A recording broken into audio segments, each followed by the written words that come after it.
Mariela Grana. Ella es internista y ha trabajado casi toda su vida laboral en un hospital comarcal en Ronda, y su experiencia con demencias y Alzheimer, sobre todo, le viene dado del ámbito de la bioética, porque ella está muy interesada en esa parte vocal del Comité de Ética Asistencial del área de Málaga Noroeste, y sobre todo vamos a hablar hoy sobre demencia, pero sobre todo de ese enfoque ético. Bienvenida, Mariela, ¿qué tal? Bien, buenos días. Bueno, pues nada, Mariela, si te parece vamos entrando en esta entrevista partiendo de las preguntas que nos han ido dejando en el blog y en el correo electrónico de Escuela de Pacientes. Por ejemplo, hay una persona, Tino Sola, que nos dice que si habría cierto ejercicio, sobre todo qué papel puede jugar la terapia ocupacional en la prevención de las personas afectadas con Alzheimer. Bueno, a ver, la terapia ocupacional es un tipo de terapia que utiliza la ocupación como base del tratamiento de las patologías o las dificultades o déficits que tienen las personas, ¿no?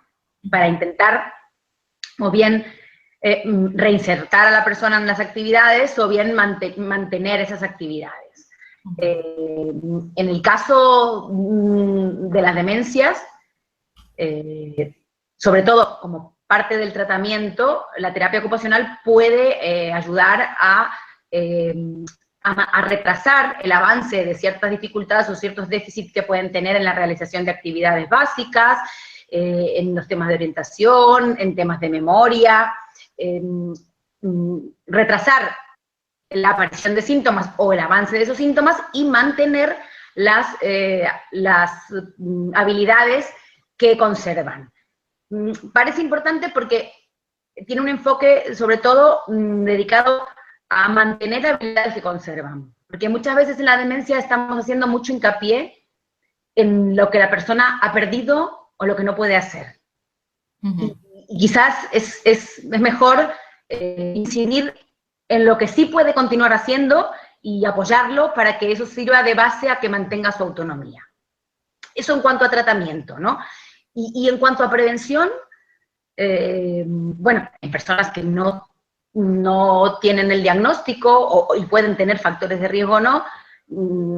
A ver, la terapia ocupacional puede formar parte de actividades físicas, actividades de estímulo mental, cognitivo, actividades de entorno social, que todo eso forma parte de actividades preventivas para este tipo de enfermedades, ¿no? No sé si... Muy bien. Has mencionado entonces que uno de los objetivos importantes es mantener en la medida de lo posible la mayor autonomía de estos pacientes, ¿no? Algunas de las preguntas que nos han llegado están enfocadas a este aspecto, sobre todo familiares que nos plantean cuando se ven en la tesitura hasta qué punto dar, digamos, limitar la libertad de movimiento de la persona, sobre todo en actividades complejas como son pues gestiones de banco, conducir, etcétera, y hasta qué punto pues fomentar su autonomía, ¿no? Bueno, a ver, el tema de conflictos a lo mejor o situaciones que pueden generar discusión en las demencias van a tener muchas veces que ver con cómo balanceamos lo que es la libertad y lo que es la seguridad, ¿no? Entonces, va a depender mucho de la etapa de la enfermedad en la que estemos. Probablemente al principio va a ser probable que pueda la persona mantener una actividad habitual similar a la que tenía antes del diagnóstico, si el diagnóstico se hace precoz. Y en la medida que va avanzando la enfermedad, cuidaremos más el tema de la seguridad en relación con lo que es la autonomía, ¿no? En ese sentido, bueno, influye mucho, tiene mucho que ver lo que la persona, el paciente piensa, pero también lo que el entorno ve, porque muchas veces el paciente no es consciente de cuáles son sus límites. Y siempre hay que intentar balancear eso, seguridad y autonomía. No asumiendo riesgos que sean demasiados, ¿no? Entonces, con respecto a actividades como puede ser conducir, a lo mejor es una actividad que se puede perder en un momento, aunque no lo creamos, relativamente precoz. Entonces, la opinión del entorno y de la familia va a tener bastante que ver en qué decisión se tome al respecto, ¿no? Pero otras actividades, como puede ser el manejo de situaciones más cotidianas, paseos, autocuidados, cocinas, que a lo mejor se limitan desde un principio por miedo, pues sí va a ser importante que se valoren más y se mantengan porque van a seguir manteniendo esa libertad o esa autonomía. Oye, menciona el tema de la cocina como una actividad ocupacional importante para el mantenimiento de la autonomía y también yo creo que todo lo que se genera en torno al momento de alimentación y hay algunas preguntas que tienen que ver también ya en los últimos momentos de la vida, ¿no? Sonda, el uso de la sonda para ese momento que parece que puede ser un poco más vivido como en negativo, ¿no? ¿Qué recomendaciones daría en torno al tema de alimentación y de las relaciones con los familiares, ¿no? Bueno, hay como dos aspectos, ¿no? El tema que se ha mencionado de sonda, poner sonda en una situación final, cuando la alimentación es dificultosa. En ese sentido, pues estos pacientes, como van perdiendo progresivamente capacidades, pues quizás una de las últimas capacidades que pierden es la de poder comer. Es como que no es estrictamente así, pero el cerebro se va olvidando de todo y finalmente se olvida de cómo se come. Estas situaciones son situaciones en general muy avanzadas de la enfermedad, cuando ya se han perdido muchas otras capacidades.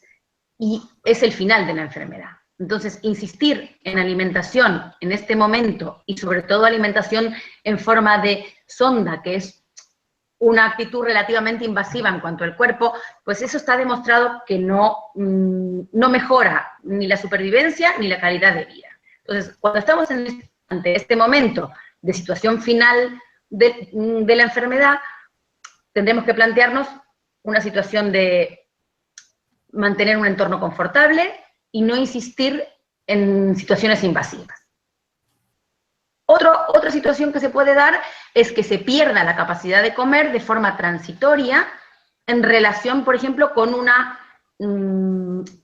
enfermedad intercurrente, fiebre, o incluso con una situación intercurrente como puede ser cambio de cuidador, cambio de domicilio. Hay pacientes que van rotando domicilios, ¿no? En ese sentido, la actitud a lo mejor sería diferente y lo que hay que intentar es, en el caso de una enfermedad intercurrente, pues mecanismos de soporte, tratar esa enfermedad para intentar recuperar la capacidad de comer, o en el caso de un entorno de desorientación, pues adecuar el momento de la comida para intentar volver a la situación anterior. Y otro tema es lo que puede significar la alimentación o el momento de la comida en estos pacientes, ¿no? El momento de la comida en nuestra cultura tiene mucho que ver con un momento social, un momento de compartir, un momento, incluso en pacientes que tienen alguna capacidad perdida, un momento de afecto, ¿no? Alimentar a un familiar con el cuidado y con el afecto.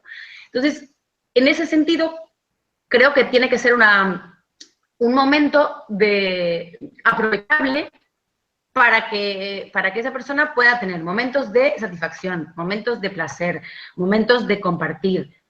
Evidentemente va a ser una carga para el cuidador cuando la comida se torna más larga, con más dificultades, pero el poder resguardar este momento creo que es importante.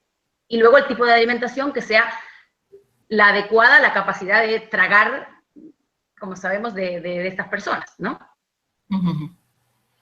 Muy bien, que sea ese momento placentero de compartir como siempre lo ha sido, ¿no? Para esta persona, ¿no? Intentando que el cuidador, pues, tenga un poquito más de paciencia, ¿verdad? También, bueno, otras de las preguntas iban encaminadas cuando, sobre todo, decisiones que ha tomado la persona, en el caso de haber tenido unas voluntades anticipadas por escrito, ¿no? Y deja, pues, ahí constancia de que no quiere que le realicen una serie de cuidados más de tipo impasivo, pero el cuidador no está de acuerdo con esta situación. ¿Qué les diría? ¿Qué les diría a este cuidador y a personas que se vean en esa tesitura? Bueno, el documento de voluntades vitales anticipadas es un documento reglado donde la persona puede expresar, cuando está en situación de poder hacerlo, lo que quiere para sus cuidados sanitarios, sobre todo al final de la vida, para el momento que esa persona, que él mismo no pueda decidir, ¿no? Entonces, si así lo ha dejado expresado y en situaciones muy concretas, lo que debemos hacer es respetar sus decisiones. Lo que pasa es que el documento de voluntades vitales anticipadas debería de servir, por eso digo, a lo mejor en el momento final se encuentran como con que hay gente o familiares que no están de acuerdo. El documento debería de servir como un mecanismo o como un espacio de reflexión acerca de qué es lo que va a pasar en un futuro. Y esto me parece interesante porque es otra visión de lo que son las voluntades. No es un papel que se habla, se firma, se dice quién es el representante. Eso es una parte y es la parte formal. Pero lo interesante de este documento es que en el momento de hacerlo, que no es nada fácil hacerlo, porque hay que enfrentarse a una serie de decisiones a un futuro y que tienen que ver con momentos importantes y duros, el documento no lo puede ni lo debe hacer solo la persona que lo hace, la persona que padece la enfermedad, sino la persona con su entorno, porque todos tienen que estar un poco en entendimiento de lo que va a ocurrir. Y en ese sentido, al motivar esta reflexión conjunta, es un momento importante de encuentro entre, bueno, justamente en el caso de la demencia, entre los cuidadores, la familia y esa persona que se va a enfrentar a ese tipo de tratamientos o de situaciones. Me parece que, entonces, volviendo a la pregunta, ¿no? ¿Qué hacer si no hay acuerdo? Evidentemente, si es algo que la persona ha decidido antes, debe respetarse, pero siempre tenemos que intentar que no sea un respeto que genere un conflicto muy grande en ese momento. Entonces, explicarle al familiar cuál es la situación. Pero si antes tuvimos ese cuidado de compartir todas estas reflexiones, creo que no llegaremos a esos momentos de conflicto. Muy bien, sobre todo pues preparar conjuntamente con la familia ese documento e intentar que sea de una forma pues negociada, ¿no? Sin embargo, pues hay otras personas que nos plantean, por ejemplo, Miguel T.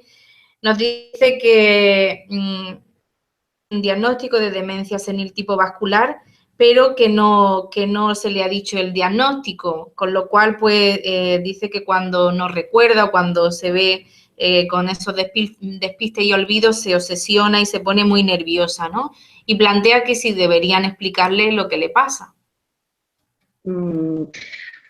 Pues muchas veces la angustia o la sensación de desconcierto de lo que le está pasando a una persona tiene que ver con que no sabe realmente qué es lo que le está ocurriendo. Entonces, es lógico que el poder encuadrarlo en un diagnóstico y en un entorno que se sabe un poco cómo va a evolucionar, puede tranquilizarla, ¿no? A lo mejor en un momento se produce un momento de desasosiego o de tristeza ante un diagnóstico que tiene una serie de connotaciones, pero probablemente ayude a que encuadre por dónde van a ir los pasos sucesivos, qué es lo que va a tener que hacer, cómo puede ella ayudar a su propio tratamiento, ¿no? A su propia, mantener las habilidades que tenga, cómo puede compartirlo con su familia, cómo incluso puede plantearse desde el punto de saber lo que le está pasando,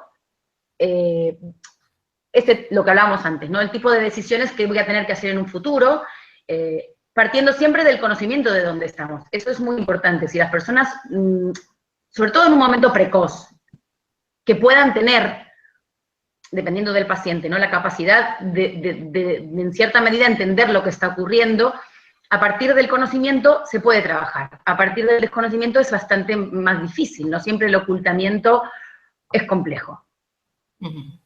Sin embargo, bueno, pues también ese momento de aceptar la situación en la que te ves por un diagnóstico no siempre es fácil, ¿no? Un anónimo nos dice qué hacer cuando un paciente en fase inicial de una demencia que no acepta que la tenga. ¿Cómo actuar? Pues ahí quizás no queda otra cosa que tener mucha paciencia, acompañarlo, quizás no tener una actitud para intentar que entienda lo que le está pasando, recordarle de forma permanente aquellos lugares donde falla, aquello que ya no puede hacer. Por ejemplo, ves que en eso te equivocas, ves que no lo puedes, porque eso probablemente no traiga una aceptación de lo que le está pasando, sino traiga un mecanismo totalmente contrario, ¿no? Entonces, la verdad que lo que hay que hacer es tener paciencia, pedir ayuda. En ese sentido, el equipo asistencial puede colaborar para indicar cuál es el camino más adecuado a seguir, y bueno, como eso tendrá una evolución, de a poco ir entrando en donde estamos, ¿no? Efectivamente, con paciencia, ¿no? También para los familiares. Otra de los planteamientos que nos hacen es, pues, cuando hay varios hijos y no se ponen de acuerdo en alguna decisión importante, ¿quién tiene la decisión final? Bueno, a ver, se supone que estamos hablando de una situación en la cual la persona ya no tiene capacidad de decidir, ¿no? Entonces ahí, si nos vamos al aspecto o al territorio legal, si la persona no tiene unas voluntades vitales donde haya nombrado un representante, que es el que decide por él, pues hay como una serie de escalonamiento, de gradaciones de a quién le toca decidir, y quizás el primero sea el cónyuge. Pero en ese tipo de situaciones, el llegar a una decisión no consensuada, ¿no? Y decir, pues le toca a fulanito porque es el hijo mayor, y quizás va a generar como una serie de una situación que no es muy querida, y va a hacer como la puerta abierta a una serie de posibles conflictos que vayan a venir después. Entonces, aunque legalmente le toque decidir a alguna de las personas de la familia, como ya he dicho antes, va a haber que hacer hincapié en intentar que sea una decisión también consensuada. Y porque en ese camino, si no, vamos a empezar con mal pie. Y en ese sentido también el entorno, el equipo que lo atiende, los médicos, trabajadores sociales, psicólogos, pueden ayudar mucho, porque pueden ayudar a encontrar el acuerdo que deje a todo el mundo en una situación de tranquilidad, ¿no? Evidentemente, a lo mejor alguno queda mejor parado que otro, pero va a ser lo más adecuado, ¿no? Y otras veces, en situaciones de un conflicto a lo mejor, entre comillas, irresoluble, y que se vea que está generando mucha angustia en el entorno, bueno, también para eso, si se genera un conflicto ético en una decisión muy importante, están los comités de ética asistencial que existen en los centros asistenciales, ¿no? Y en las provincias, en el entorno sanitario, tanto privado como público, y se puede consultar, y eso ayuda mucho también. Muy bien, pues muy, muy positivo. Sabes que contamos también con ese recurso cuando no nos ponemos de acuerdo, ¿no? Para que nos ayuden también en la orientación.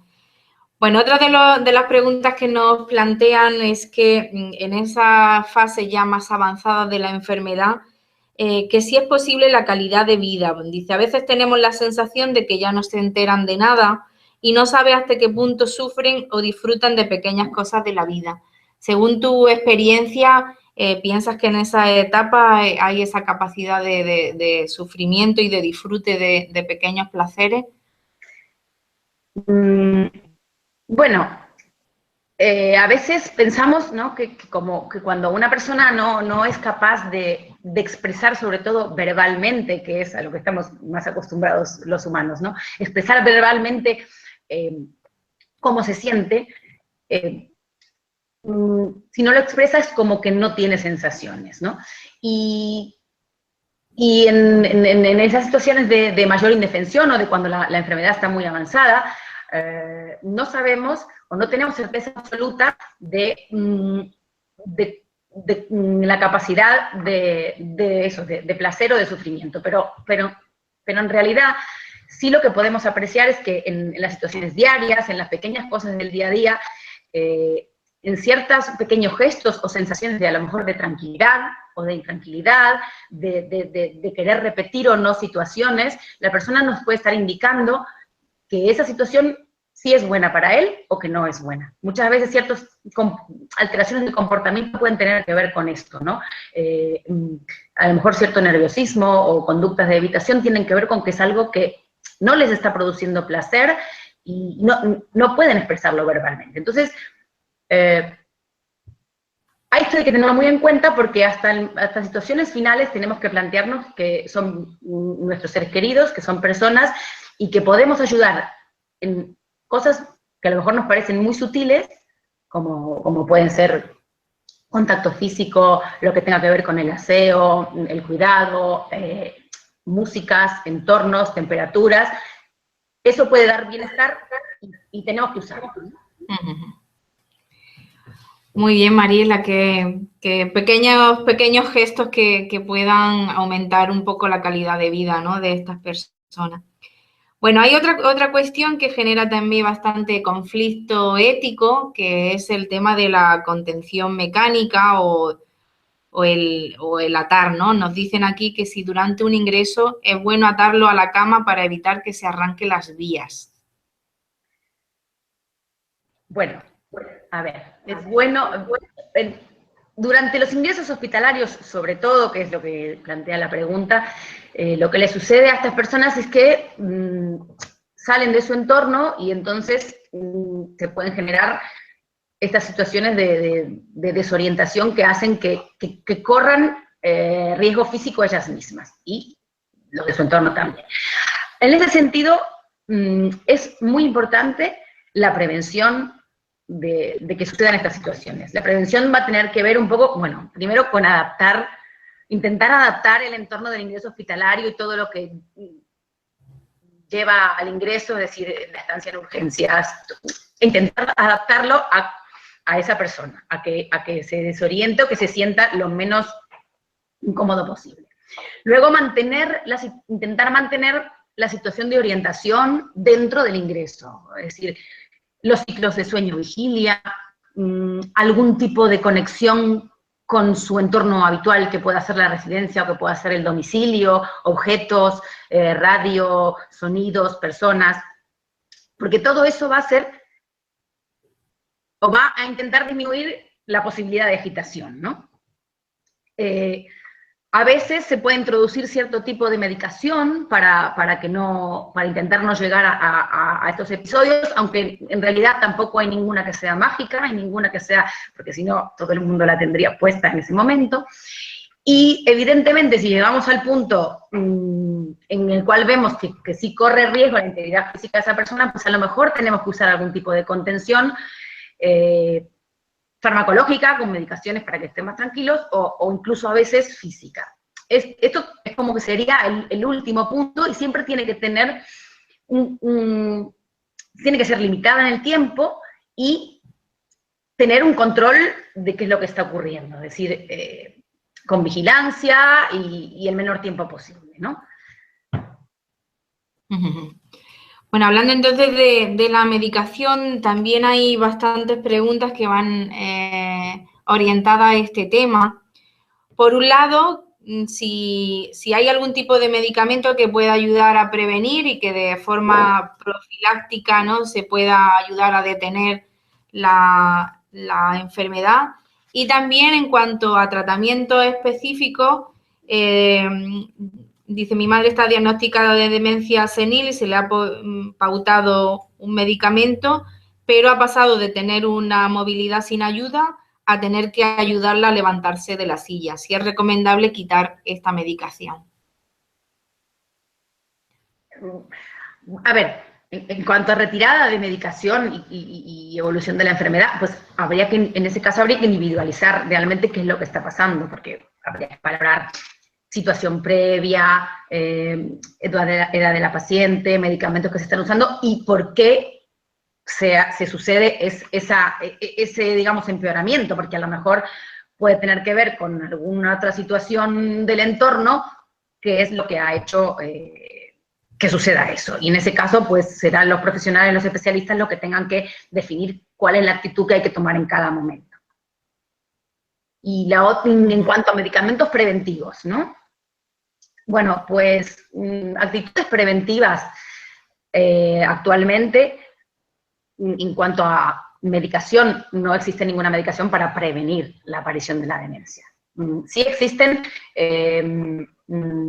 digamos, formas en las que podemos incidir en los factores de riesgo para intentar tener menos riesgo o, en el caso de que vaya a aparecer, que sea más retrasado el momento de aparición, ¿no? Que tienen que ver mucho con el estilo de vida, que tienen que ver con el tema de realizar ejercicio físico, el tema de entrenamiento mental, el tema de cuidar el entorno social o tener una vida social, evitar las depresiones, evitar el consumo de alcohol, una serie de cosas que tienen que ver con un entorno y una vida saludable para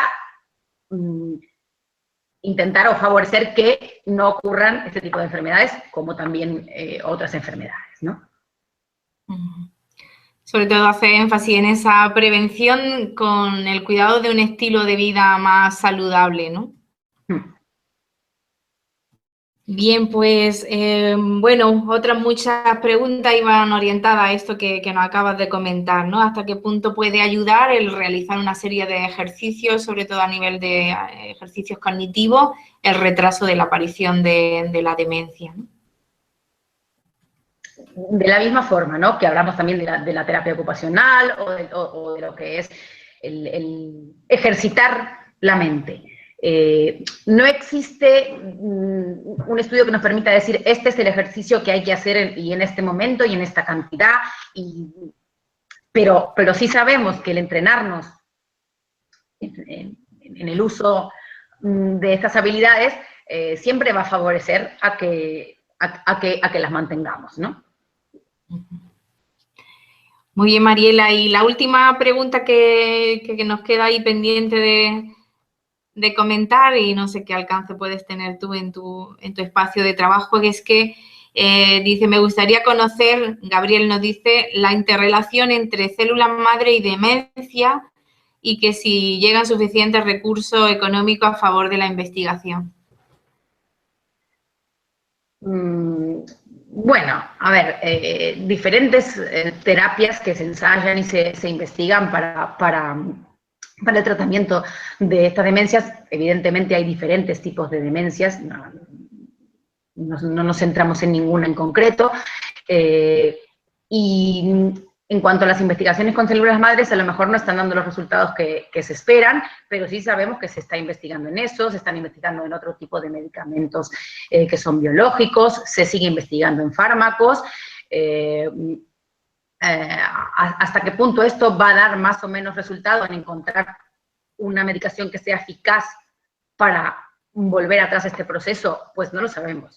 Pero sí, evidentemente, es una enfermedad muy importante o un conjunto de enfermedades muy importantes que en un futuro se ven como que van a afectar a muchísima población, y sí que creo que se están orientando recursos al tema de tratamiento. Pero también decir que es importante que orientemos recursos y actividades en cuanto a lo que tiene que ver con la prevención, que es una aproximación que sí también se ha visto que es efectiva y que a lo mejor es más fácil, ¿no? Y que tiene que ver con el estilo de vida que antes hablamos, sin dejar lugar a que cada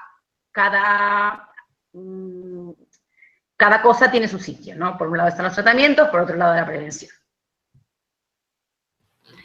Muy bien, Mariela, pues muchísimas gracias. Una entrevista yo creo que muy intensa y que puede dar luz y orientación a muchos pacientes y a sus cuidadores en relación a cuidado y a enfoque en momentos críticos sobre las demencias. Si nos quieres decir algunas palabras finales, alguna recomendación final, pues agradecerte el haber estado esta mañana con nosotros. Bueno, no, muchas gracias por permitirme participar y aportar algunos puntos en el enfoque del tratamiento o de cómo podemos adecuar nuestra visión al tratamiento de estos pacientes. Pues hasta siempre, Mariela. Muchas gracias. Un saludo. Adiós. Saludos, hasta luego. Gracias a todos por escucharnos. Hasta luego.